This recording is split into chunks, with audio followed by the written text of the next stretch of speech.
Hi students, welcome to APRJC Intermediate Online Classes. This is Dr. M. Channakeshavalu, JL in Botany, working at APRJC, Gyarampalli, Chittoor district. Today, I want to explain about the chapter enzymes.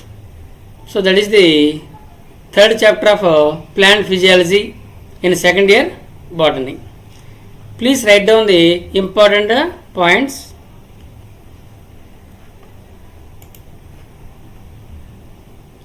So in this chapter, I want to explain about different topics like nature of enzyme action.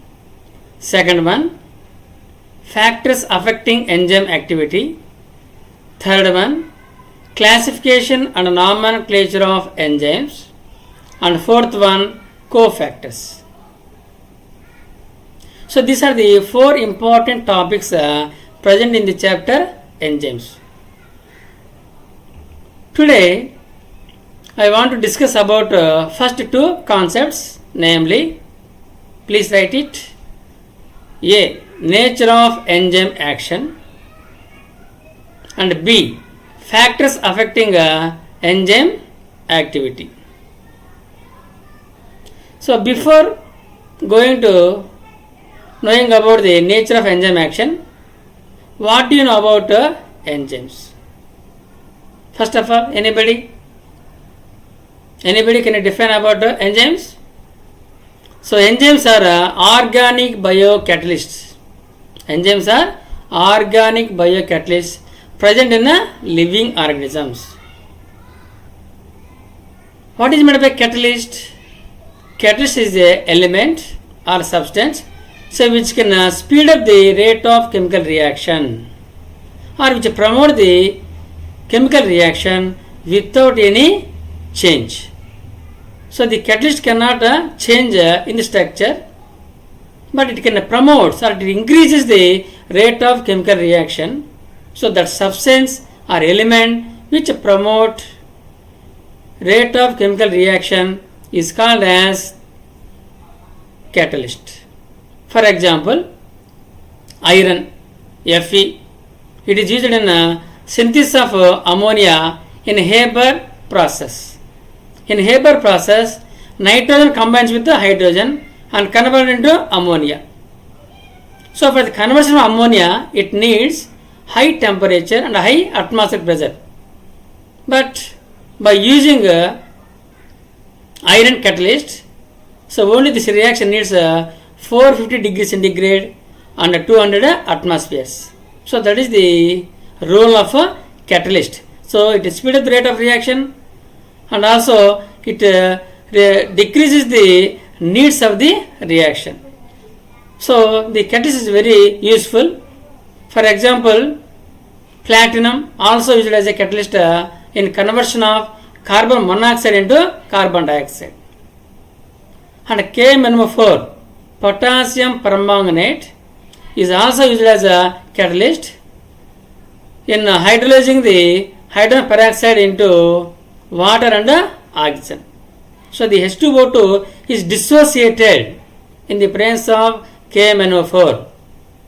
So the platinum, KMnO4 and iron, so most of the elements also acts as a catalyst. So these are present in the organisms, hence they are called as a biocatalyst. So the biocatalysts are nothing but enzymes. So the elements generally present in outside in industrially we can use it as a catalyst, but in living organisms, so the food materials are digested. The food is broken down into simple molecules. So for that purpose, so the enzymes play an important role for the digestion of food materials. So the enzymes contains a carbon compound. Hence, please write down the definition of enzymes. So enzymes are organic biocatalysts present in the living organisms are called as enzymes. The term enzyme was coined by Cohene. The term enzyme was coined by Cohene. So he is the Cohene scientist who coined the term enzyme. So enzyme is derived from the two Greek words en and zyme. So en means in or inside. So zyme means ferments. So the substances which are present in the yeast cell are called as ferments. So initially Buchner is the famous enzymologist who extracted the zymease enzyme. It is the zymease enzyme. So it was extracted from the yeast cells. So yeast is the unicellular fungus. So this is the unicellular fungus yeast cell. So it can be multiplied by producing buds. So the buds when separated from the parental cell and develops into new yeast cell. So what is the use of yeast? Yeast possesses zymease enzyme. So what is the role of zymease, or what is the action of zymease? So zymease is very useful for the conversion of glucose into alcohol. So glucose converted into alcohol or lactic acid in the absence of oxygen. So the fermentation process occurs. So zymease is very useful for the conversion of glucose into alcohol. So the study of enzymes is called as enzymology. The study of enzymes is called as enzymology. So the famous scientists or the famous enzymologists are, please write down, Kuhne, Kuhne, and Buchner, Buchner, Buchner, and J.B. Sumner. So Sumner, Sumner. So he is the famous enzymologist. So Sumner is regarded as the father of enzymology. So who is the father of enzymology? Sumner is regarded as a father of enzymology. So he was extracted the urease enzyme, and he did so many experiments on enzymes. Hence he became father of enzymology. So J.B. Sumner is regarded as father of enzymology. So enzymes are generally made up of protein molecules. Most of the enzymes made up of proteinaceous, and their surface having certain pockets. So you know that. So the wearing cloths also, shirts or any garments possess certain pockets. So to put the several needed substances like that. So the enzyme surface also has several pockets to attach the substrate molecules. So the crevices present on the surface of enzyme are called as active sites. So due to the presence of active sites, the substrate is combined with enzyme and converted into product molecules.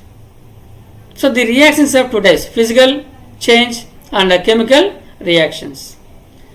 So physical change example is the substances change in shape without breaking of bonds.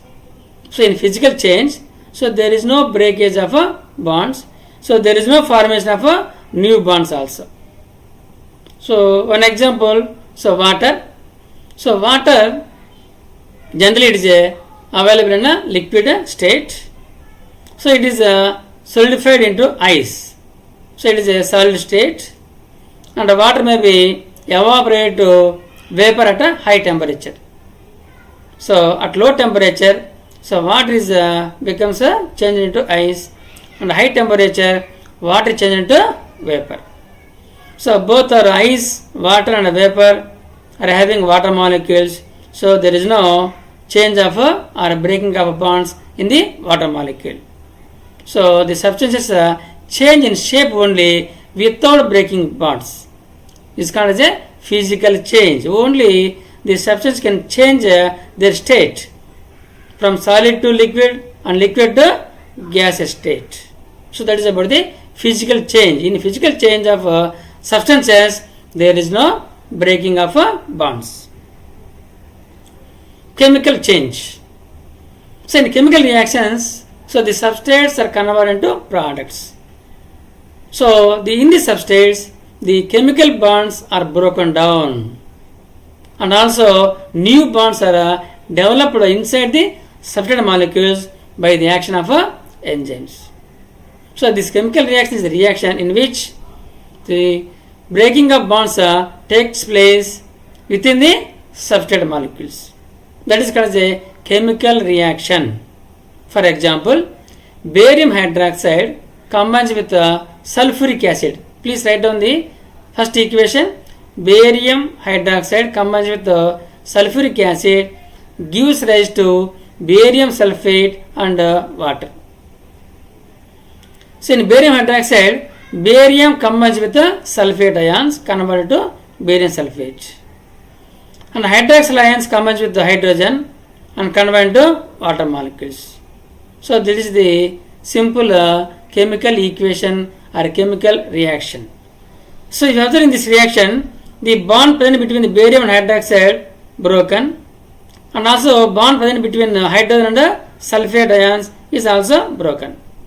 Hence the bonds are broken within the substrate molecules, and new bonds are formed between the barium and sulfate.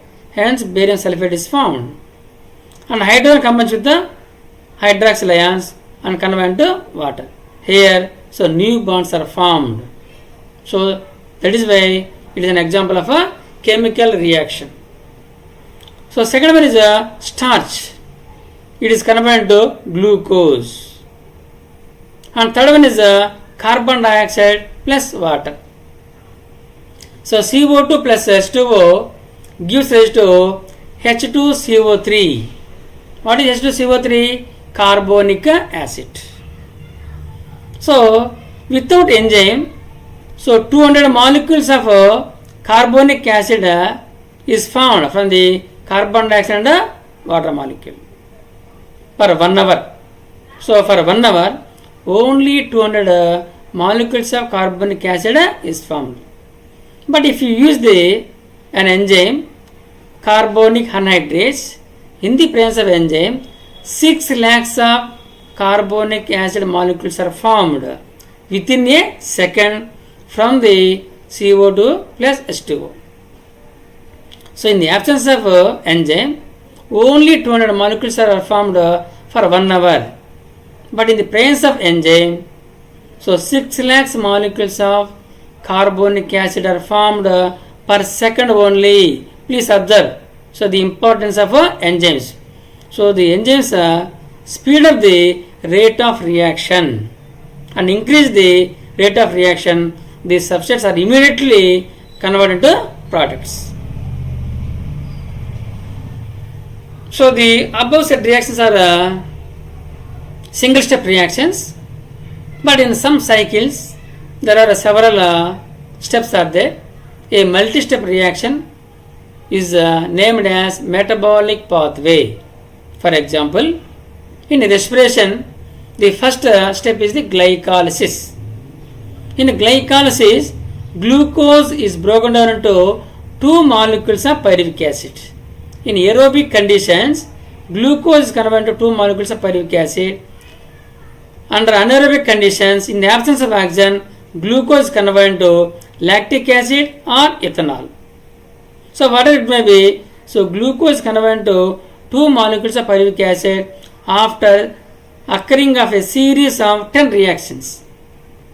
So glucose is converted to glucose 6-phosphate, then glucose 6-phosphate is converted to fructose 6-phosphate, like that. Finally, glucose is changed into 2 molecules of pyruvic acid. Hence, it is a series of several steps. Such a multi-step reaction is called as a metabolic pathway.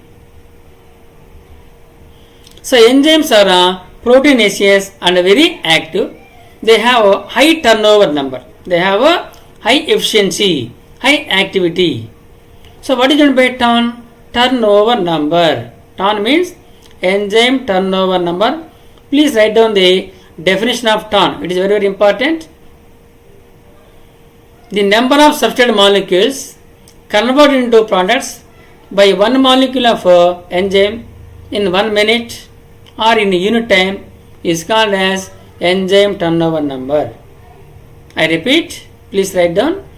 The number of substrate molecules converted into product molecules by one molecule of enzyme per unit time is called as enzyme turnover number. So the enzyme turnover number is different in several enzymes. Not all enzymes having the same turn number. So you see the table and write down it. So serial number, so name of the enzyme and turnover number. The first one is carbonic anhydrase. Turnover number is 6 lakhs. Number 2, acetylcholine esterase, 2,80,000.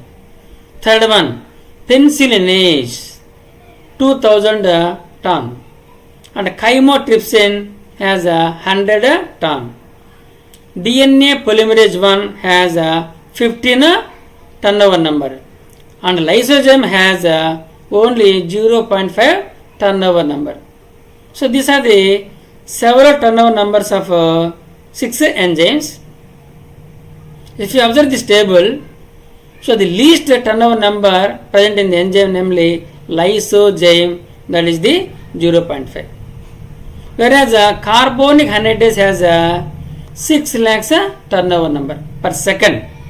So this enzyme converts substrates into 6 lakhs products. So that is the high efficiency of turnover number is observed in carbonic anhydrase. And which enzyme has the least turnover number? Lysozyme. Okay, is it clear? So papain is an enzyme which is extracted from the papaya, papai, Carica papaya. So generally contains a papain enzyme. It is used as a meat tenderizer. It is used as a meat softer. So in the presence of papain, so the meat generally very softened and thin. It becomes thin. Myosin is a protein. It also having the enzymatic property as ATPase activity. So ATPase enzyme which hydrolyzes the ATP into ATP plus IP. So myosin also acts as a ATPase enzyme. Casein is another milk protein and it is a phosphoprotein. Casein contains phosphorus in the protein molecule. Please remember. So which enzyme or which protein contains phosphorus? Casein milk protein contains phosphorus within the protein. Some of the antibodies acts like enzymes. Such enzymes are called as upzymes. It is very, very important. What are upzymes? ABZYMES, upzymes. So antibodies which acts like enzymes. You know that the antibodies are present in the blood. So these antibodies are fights with the antigens. So some of the antibodies also acts as enzymes. Such antibodies acting enzymes are called as upzymes. For example, Lerner discovered monoclonal antibodies in 1988. So according to Lerner and his research findings useful that the monoclonal antibodies are very useful for treatment of a cancer disease. So the cancer disease can be prevented or cured by the using monoclonal antibodies. Okay. So generally enzymes are proteins. All enzymes are proteins, but all proteins are not enzymes. So this is the old concept. But nowadays, in 20th century, several enzymologists or biochemists discovered the enzymes without a proteinaceous nature. For example, in 1981, Sech et al. Et al. Means and others. Sech and his colleagues or Sech and others scientists discovered the nucleic acid like enzymes are called as ribozymes, not ribosomes. Please Observe the ribosomes and ribozymes. Ribosomes are the cell organelle used in protein synthesis. Ribozymes, RIBOZYMES. So ribozymes are the enzymes which are non-proteinaceous. So they are useful for the cutting of RNA molecule and attachment of RNA fragments. So generally it is the example is 23S ribosomal RNA. And also Altman discovered in 1983 ribonuclease P. So this ribonuclease is useful for the cutting of RNA molecule. And Knoller et al. In 1992 discovered the peptide transferase. So this enzyme is useful for the formation of peptide bond during a protein synthesis. So these three enzymes are ribozymes. Please write down ribozymes, ribonuclease P, and peptide transferase enzymes are non-proteinaceous. Hence, nowadays the recent concept of enzymes is, so most of the enzymes are proteins, but all proteins are not enzymes. I repeat, most of the enzymes are proteins, but all proteins are not enzymes. So in reaction, chemical reaction, the substance which is converted into product is called as a substrate. The substance which is converted into product is called as a substrate. So in the reactions, whenever they occur, in some reactions we can find the release of energy. So they can release a certain amount of energy along with products. Such reactions are called as exothermic reactions. Some reactions consume energy called as endothermic reactions. So in exothermic reaction, product is at a lower level than substrate. P is product, S is a substrate. For example, in respiration, so glucose is converted into CO2 and H2O by liberating ATP and also 686 kilocalories of energy. So such enormous amount, a large amount of energy is released while conversion of glucose into CO2 and H2O in respiration. So that is why respiration is an example of exothermic reaction. So heat energy is released. So whereas in endothermic reaction, so for example photosynthesis. In photosynthesis, CO2 combines with water in the presence of sunlight by the chlorophyll molecule and it is converted into glucose molecule. CO2 and H2O converted into glucose in the green leaves. So in such a process, generally the solar energy is utilized. The energy is utilized for the conversion of CO2 and H2O into glucose molecule. So in this reaction, it needs energy to convert for the conversion of products. Hence, photosynthesis is an example of endothermic reaction and respiration is an example of exothermic reaction. Is it clear? So enzymes are needed activation energy. Enzymes are needed activation energy. So generally energy is required for the substrate to get converted into product. So each substrate needs some energy to convert into product molecules. Such energy needed by the substrate is called as activation energy. Please note down the definition. So the energy needed by the substrate for the conversion of products is called as activation energy. For example, hydrolysis of sucrose in presence of sucrase or invertase requires 9000 calories per molecule. But in the absence of enzyme, it requires 32,000 calories of activation energy. So if you observe this sucrose molecule, so acts on sucrose, converted into glucose and fructose. Sucrose is converted into glucose and fructose in the presence of sucrase. So the sucrose needs 9000 calories. But in the absence of enzyme, so without enzyme, so for the conversion of sucrose into glucose, it needs 32,000 calories of activation energy.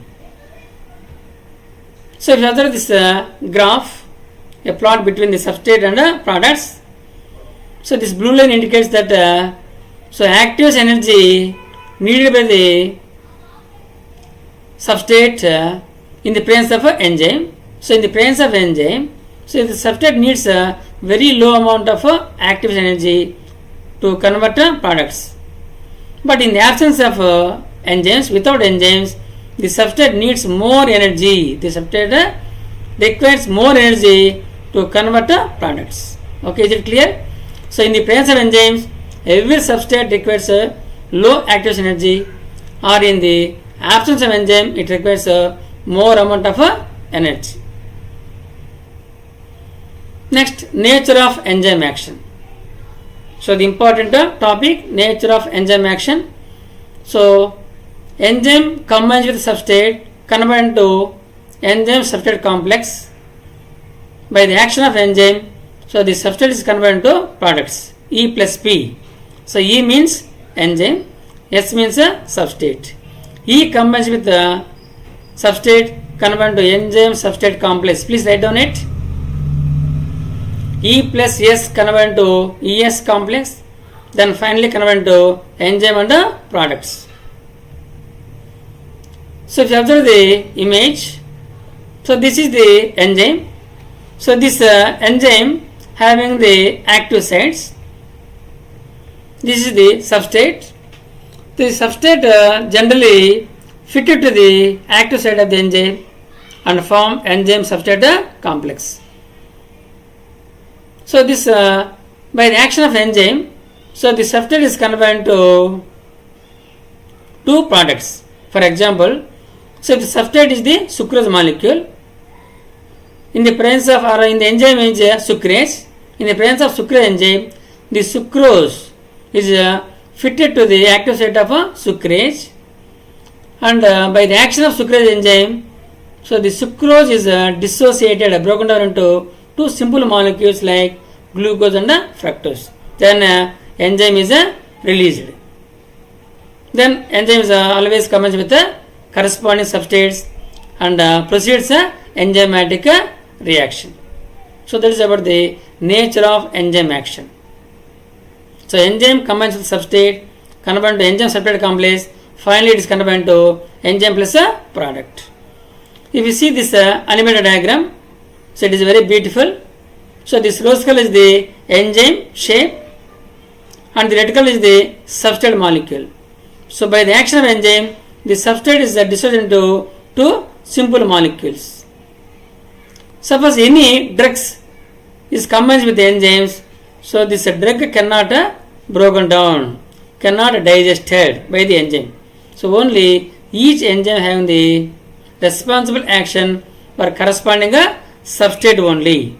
For example, sucrose is dissociated into glucose and fructose in the presence of sucrase only. Is it clear? So to explain the enzyme action, there are two theories. One is a lock and key hypothesis, and second one is a individual fit hypothesis. So note down the first theory, lock and key hypothesis. So it was proposed by Emil Fischer. It was proposed by Emil Fischer in 1884. You know that every lock is opened by a specific key. So each lock cannot open by all keys, because so the key is different from the lock. A key is made while lock preparation. So the key is made according to the levers of a lock. Hence, the respective key only fit into the crevice of lock, and the lock is open. So like that, the substrate also having the responsible enzymes. So the substrates are bind to the active sites of enzymes. So whenever the key is fitted into the lock, like that, the substrate is fitted into the enzyme. Then only the substrate is converted to products. You see here in this diagram, the substrate molecules combines with the enzyme and form enzyme substrate complex. So by the action of enzyme, the substrate is broken down into two products.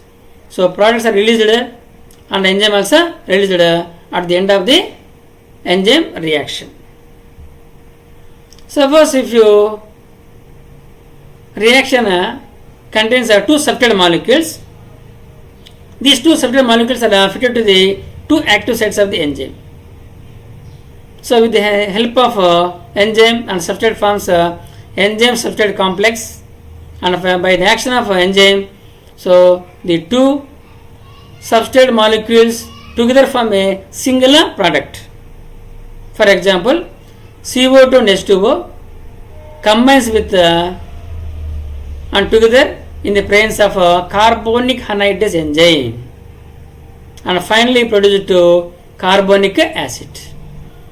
So whatever it may be, according to Lock-and-Key hypothesis, the substrate molecules, the shape of the substrate molecules similar to that of active sites of enzymes. So this is the substrate. The shape of the substrate is similar to that of active site of this enzyme. The shape of the two substrates are similar to that of active sites of this enzyme. Hence, according to Lock-and-Key hypothesis, so the substrate molecules are similar to that of the active sites. So second theory is the individual fit theory or individual fit hypothesis. So this theory was proposed by Daniel Koshland, Daniel E. Koshland in 1973. So according to Koshland, the substrate molecules induces or stimulates enzyme to alter its shape. So because the shape of the substrate is not similar to that of active site of a enzyme. You see here, it is the substrate. So the shape of the substrate is dissimilar to the active site of this enzyme. So generally that is why it may not be fit. Hence the substrate having the capacity to alter or to stimulate the active site of a enzyme, and the active site is slightly changed according to the shape of substrate molecules. So hence the substrate combines with the enzyme and convert to enzyme substrate complex. So if the substrate cannot stimulate the active sites, cannot alter the shape of active sites, then there is no formation of enzyme substrate complex. So whenever the substrate changes the active site shape, then only substrate combines with the enzyme to produce the enzyme substrate complex, and finally products are formed. So according to individual fit theory, so the substrate shape is not similar to that of enzymes, even though the substrates having the capacity to alter the shape of active sites in enzymes. So the active site of enzyme breaks the chemical bonds of substrate, hence the substrate is converted to products. So these are the two theories to explain the enzyme action. So the second concept is the factors affecting the rate of enzyme action. So several factors are play an important role in enzymatic activity. So the first one is the temperature. Please note down it. So the optimum temperature for most of the enzymes is 25 to 35 degrees centigrade. So the optimum or average temperature for several enzymes is 25 to 35 degrees centigrade. So you see the graph. So most of the enzymes works at 25 to 35 degrees centigrade. So if you increase the temperature, the rate of reaction increases. Further increase of temperature, the rate of enzyme action also decreases. Why? Because at low temperatures, the enzymes are inactive. If you increase the temperature, the enzymes gets activated, hence enzyme action is increases. for further or gradual increasing of temperature may be cause the dissolution of enzymes.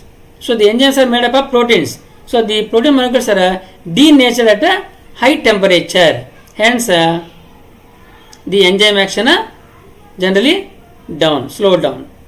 So enzymes are denatured at a high temperature and inactive at a low temperature.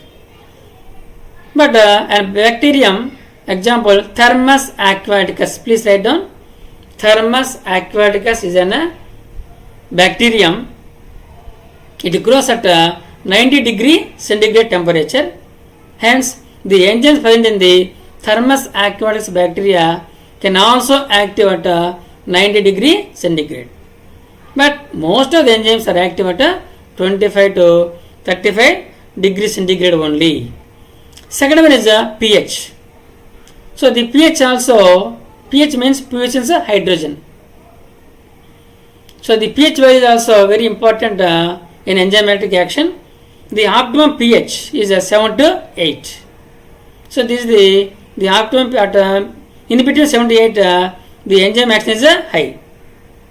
At low pH the enzyme action is low, and at high pH also the enzymatic action also low. So if you observe this graph, so each enzyme is very active at certain pH only.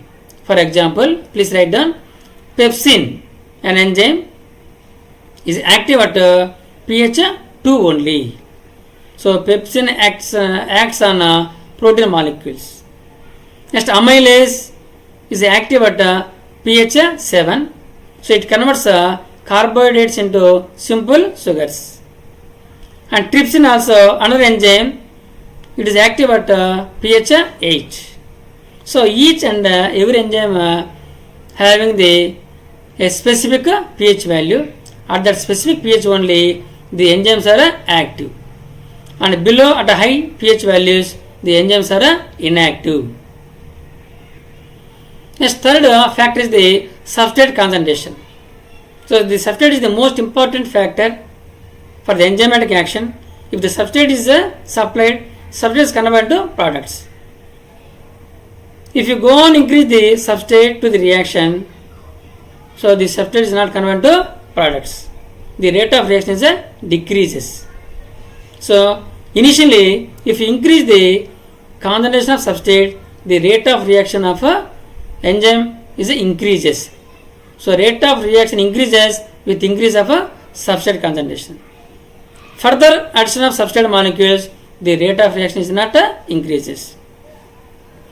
The substrate concentration required to cause the maximum reaction rate is termed as Michaelis-Menten constant.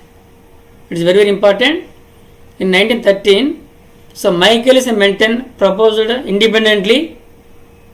They are given the Michaelis-Menten constant Km values. So what is the Michaelis-Menten equation or constant? Substrate concentration required to cause the maximum reaction rate is termed as Michaelis-Menten constant. So if you see this graph, if you increase the substrate concentration, the rate of reaction is increases. Further adding of substrates, so there is no further increase of rate of reaction because all the active sites of enzymes are filled. So there is no further increase of rate of reaction. So for enhancement of reaction, so the substrate concentration at which the reaction reaches of the maximum velocity of the max is called as a Michaelis-Menten constant. So at optimum concentration of substrates only, the enzymatic action is very fast. So if you increase more and more substrates, there is no use of increase of enzymatic action. So that is about the Michaelis-Menten constant. So Michaelis-Menten constant is represented by Km. So this Km value is constant for each enzyme. The Km value ranges from 10 power minus 5 to 10 power minus 2 moles. So the low Km value indicates a strong affinity, a large affinity between the enzyme and the substrate. So if the Km value is high, so the affinity between the substrate and the enzyme is very low or weak. That is about the substrate condensation. So these are the three factors: temperature, pH values, and substrate concentrations are very important for enzymatic activity. So next one, enzyme inhibitors. So some of the substances also stop the enzymatic action. So such substances which inhibits the enzyme action are called as a enzyme inhibitors. Chemicals which binds active sites of enzymes are called the inhibitors. So these are of three types. Please write down it. One is competitive inhibitors. Second one, non-competitive inhibitors. Third one, feedback inhibitors. So the first one is competitive inhibitors. So if you see this diagram, so this is the yellow color is the enzyme, and pink color is the substrate, blue color is the competitive inhibitor. So in competitive inhibitors generally similar to the shape of substrate molecules and stop the enzymatic action. Please write down it. Competitive inhibitors are structurally similar to the substrates and inhibits the enzyme action. For example, the inhibition of succinic dehydrogenase by malonyate. For example,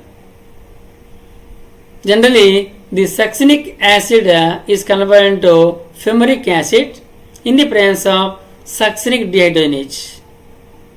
But in the presence of malic acid or malonyate, succinic acid is not converted into fumaric acid because the malic acid acts as a competitive inhibitor, because malic acid and succinic acid are the similar in shape. See the image. So the substrate shape and the competitive shape is also same.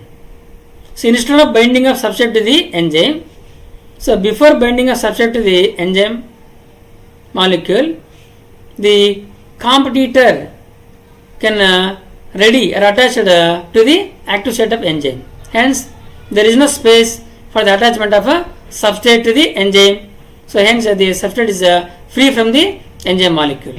Hence, the substrate is not converted to products because the competitors substance or chemicals are which are similar to the shape of substrates.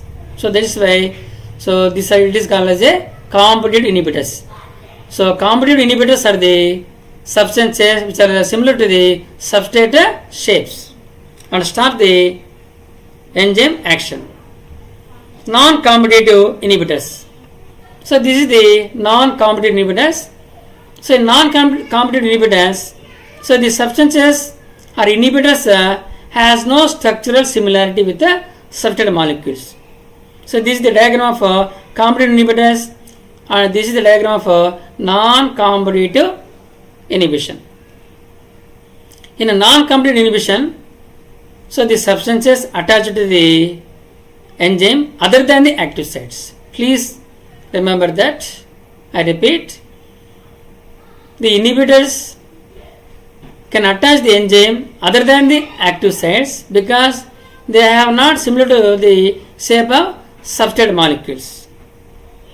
So whenever the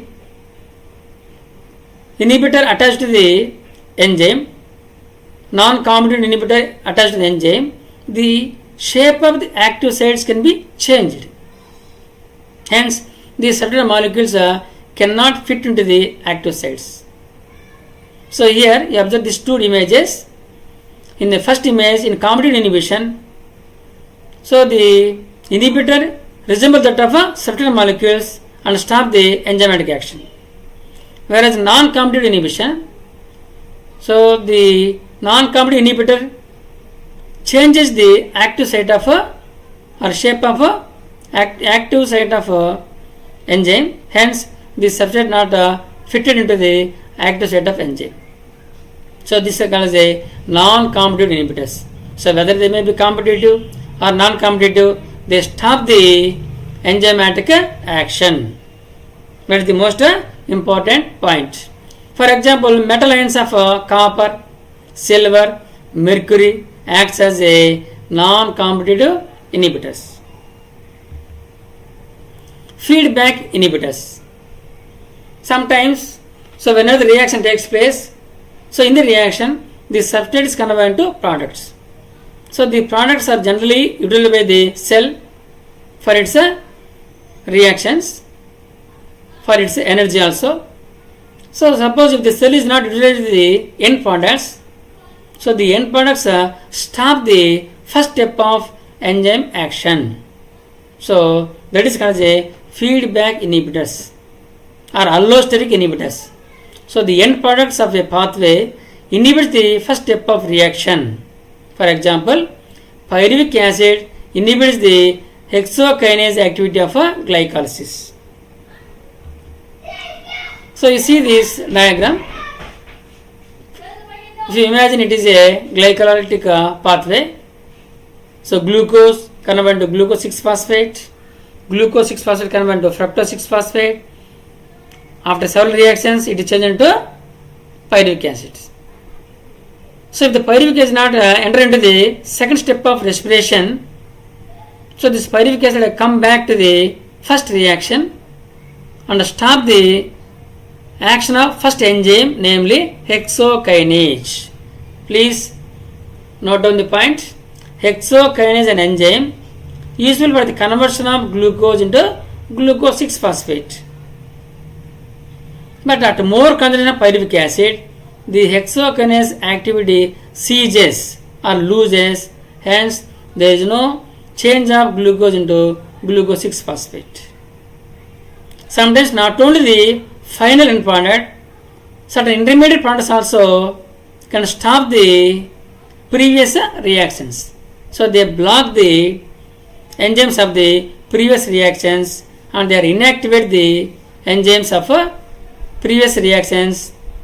Such sites and enzymes are called as allosteric enzymes. So this allosteric sites. So generally the end products or intermediate products can stop the first step of a metabolic pathway. So that is called a feedback inhibitors. Pyruvic acid inhibits the hexokinase of glycolysis. So this is an example of a feedback inhibitors. So inhibitors are of three types. Competitive inhibitors. In competitive inhibitors, the substrate and inhibitors are similar in shape. In non-competitive inhibitors, the substrate and inhibitors are not similar, even though they can stop the enzyme action. But in feedback inhibitors, the end products stop the first step of metabolism or a metabolic pathway. Hence, they are called as a feedback inhibitors. So these are the three types of inhibitors. So that is about the nature of enzyme action and factors affecting the rate of enzyme activity. Any doubts, students? Thank you. All of you, thank you, students.